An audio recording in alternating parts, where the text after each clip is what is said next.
मानवी इतिहासात अनेकदा आपल्याला अशा घटना पाहायला मिळतात ज्या मानवी उत्क्रांतीच्या प्रवाहाला नवी दिशा देणाऱ्या असतात. आज आपण अशाच एका ऐतिहासिक घटनेच्या गाभ्यात शिरणार आहोत, जी आज जगभरातील राजकीय चर्चेत, नाटकांमध्ये आणि चित्रांमधून जिवंत आहे. ही एक अशी राजकीय हत्या होती जिनं एका लोकशाहीला राजशाही साम्राज्यात रूपांतरित केलं.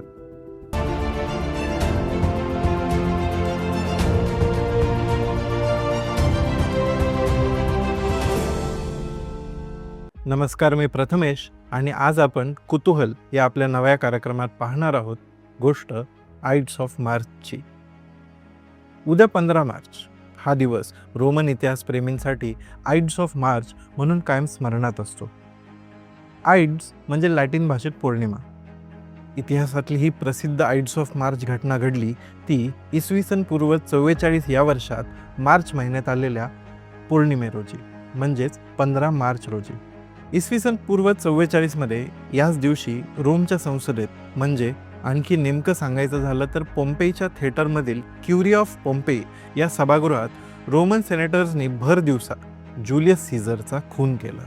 काळाच्या पटलावर म्हणायला तर ही एक छोटीशी घटना होती, पण तिनं संपूर्ण रोमन इतिहासाची दिशा बदलून टाकली.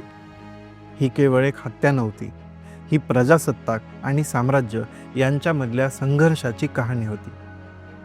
आता जाऊया या घटनेच्या पार्श्वभूमीकडं.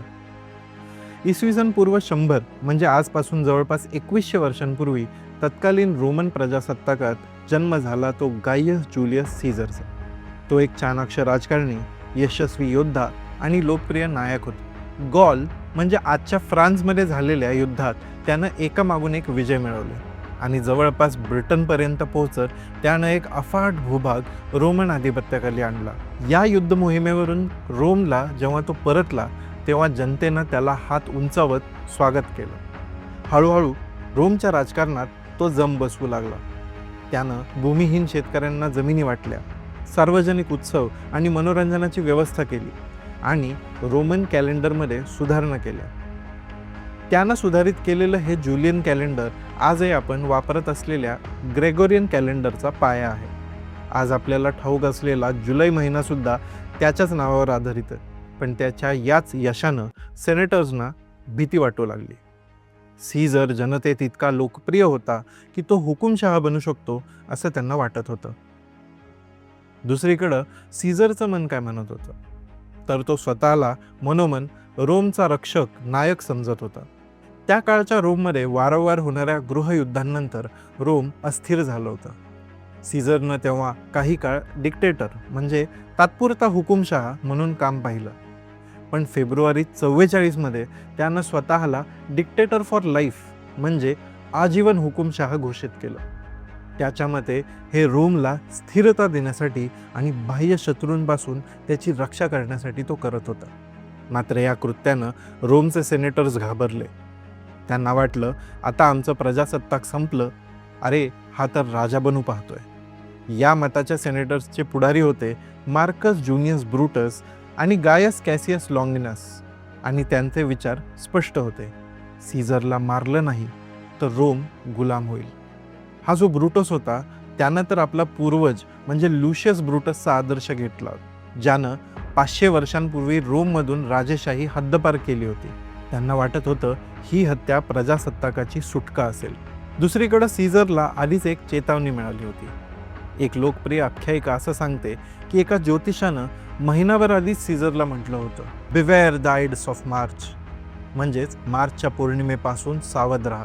असं म्हणतात की 14 मार्चच्या रात्री सीझरची पत्नी कॅल्पर्निया रात्री स्वप्नात पतीच्या मृत्यूचं दृश्य पाहत होती. ती दुसऱ्या दिवशी सकाळी आपल्या पतीला घराबाहेर जाऊ नको म्हणून विनवण्या करू लागली. तरीही सीझर घराबाहेर पडला. आइड्स ऑफ मार्च आला पण मला काहीच झालं नाही असं तो हसत म्हणाला. पण त्याला ठाऊक नव्हतं नियतीनं त्याच्या पुढं काय वाढून ठेवलंय. त्या दिवशी सकाळी तो सेनेटच्या बैठकीला गेला. सीझरचा जवळचा मित्र मार्क अँटोनी याला एका कारस्थानात सामील झालेल्या सेनेटरनं काही कारण काढून बाहेरच थांबवलं. आता जेव्हा सीझर खुर्चीवर बसला तेव्हा सेनेटर्सनी त्याला अचानक घेरलं. एकानं त्याला कसला तरी कागद दाखवला आणि तितक्यात दुसऱ्यानं त्याच्या शरीरात खंजीर खुपसला. त्यानंतर एका मागून एक सेनेटर्स त्याच्यावर वार करू लागले. सीझरच्या शरीरावर खंजिराचे 23 वार झाले. शेक्सपियरच्या प्रसिद्ध नाटकाच्या प्रसंगात सीझर आपल्या प्रिय मित्र ब्रुटसनं त्याच्याकडे उचललेल्या खंजिराकडे पाहत म्हणतो, "एट यू ब्रूट, ब्रुटस, तू सुद्धा?" जखमी शरीरानं कळवळत सीझर रक्ताच्या थारोळ्यात पडला. सेनेटर संसदेतून बाहेर धावले आणि जनतेला घोषणा दिली, "आम्ही या हुकुमशहापासून तुमची मुक्तता केली आहे. रोम आता पुन्हा प्रजासत्ताक झालंय." ते स्वतःला लिबरेटर्स म्हणजे मुक्तिदाते म्हणवत होते. पण रोमन जनतेच्या मनात वेगळीच भावना होती. ते सीझरच्या प्रेमात होते. त्यांना वाटलं, सीझर आमचा होता, त्यानं आम्हाला अन्न, जमीन आणि स्वाभिमान दिला. हे सेनेटर्स फक्त आपली सत्ता वाचवत आहेत. गर्दी चिडली. आपलं कृत्य आपल्यावर पलटणार हे पाहून सेनेटर्स तिथून पळू लागले. आणि सीझरचा मित्र मार्क अँटनी शेक्सपियरच्या नाटकात या चिडलेल्या गर्दीसमोर सीझरच्या अंत्ययात्रेत उभा राहून त्याचं ते प्रसिद्ध भाषण करतो. "फ्रेंड्स, रोमन्स, कंट्रीमॅन, माझं म्हणणं ऐका. मी आलोय सीझरला पुरायला, त्याची स्तुती करायला नाही. माणसांनी केलेले दुष्ट कर्म त्याच्यानंतर जिवंत राहतात, मात्र चांगले कर्म बहुतेकदा त्यांच्या हाडांसोबतच दफन होतात. असेच असो सीझरबाबत. उदात्त ब्रुटसनं तुम्हाला सांगितलं की सीझर महत्त्वाकांक्षी होता. जर खरंच असं असेल तर तो एक भयंकर दोष होता आणि सीझरनं त्याची शिक्षा त्याच भयंकर पद्धतीनं भोगली. आणि म्हणूनच इथं ब्रुटस आणि इतरांच्या परवानगीनं, कारण ब्रुटस एक सन्माननीय माणूस आहे, तसेच हे सर्व आहेत, सर्व सन्माननीय माणसं आहेत. मी आलोय सीझरच्या अंत्यसंस्कारात बोलायला." या भाषणानंतर गर्दी सेनेटवर आणखी क्रोधित होते आणि यानंतरची कथा वळते सीझरच्या पुतण्याकडे, ऑक्टेवियसकडे. सीझरची हत्या झाली तेव्हा ऑक्टेवियस ग्रीसमध्ये होता. सीझरनं त्याला आपला वारस बनवलं होतं. ऑक्टेवियस रोमला परतला. मार्क अँटनी आणि लेपिडस यांच्यासोबत त्यानं सेकंड ट्रायम्व्हिरेट हे राज्य स्थापन केलं. त्यांनी सीझरच्या मारेकऱ्यांना प्रोस्क्रिप्शन म्हणजे मृत्यूदंडाची शिक्षा दिली. काही सेनेटर्सनी लष्करी प्रतिकार करायचा प्रयत्न केला. त्यात ब्रुटस आणि कॅसियस इसवी पूर्व 42ला फिलिपीच्या युद्धात पराभूत झाले. पुढे जाऊन अँटनी आणि ऑक्टेवियसमध्येही बेबनाव झाला आणि अँटनी व क्लिओपॅत्रा यांच्या विरोधात ऑक्टेवियसनं ॲक्टियमचं युद्ध इसवी पूर्व सन 31मध्ये जिंकलं.